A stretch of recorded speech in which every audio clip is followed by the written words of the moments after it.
I'm Robert Lawrence Kuhn, and here's what I'm watching. Playing the China card in the U.S. presidential election campaign. China card. In this election, it's more like playing a whole deck of China cards. The contest between President Trump and his presumptive Democratic opponent, Joe Biden. Joe, you're in South What a silly question, man. What else would you will be a slug-out brawl. Who can best bash China will be the winner, they believe, the tough guy champion. Each will accuse the other of being soft on China, the ultimate insult. Democrats will attack Trump for his weak Phase 1 trade deal and for his initial praise of China in containing the coronavirus. Republicans will attack Biden for his past engagements with China and for his son's alleged financial dealings. Specific policies, trade, technology, human rights, South China Sea, will not be much debated. Rather, each side will use generalized hyperbole to try to convince public opinion that their man is tougher on China. Politicians follow polls. Though they say they don't, they do. A Pew poll in March found 2/3, 66%, of U.S. adults with a negative view of China, the highest unfavorables ever.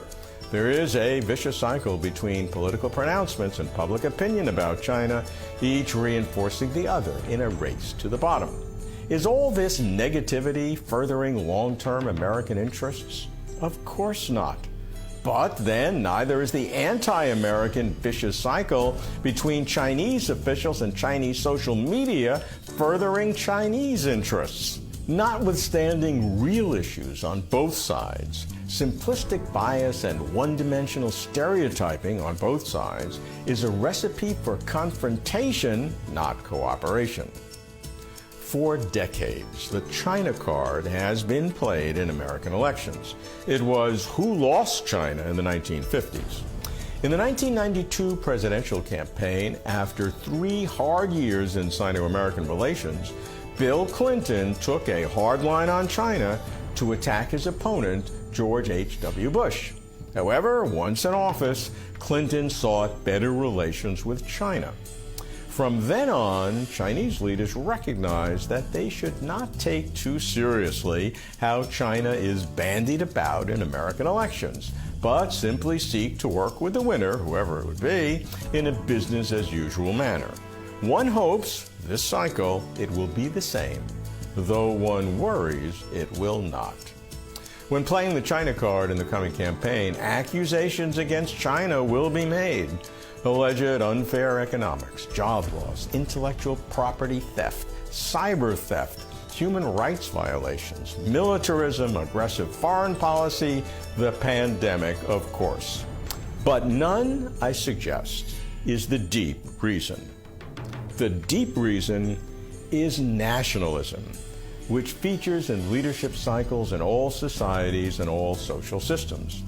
Nationalism is rooted in biological evolution, where early human allegiance to the group, to the tribe, increased fitness for survival and procreation in the development of our species.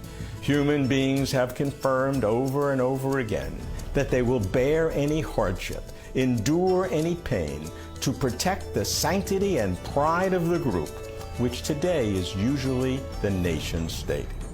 I am always amazed how intelligent folk can so easily see the counterproductivity of misguided nationalism when viewing dispassionately the behaviors of others, while they are so easily blinded in not discerning the same misguided nationalism in their own similar passions.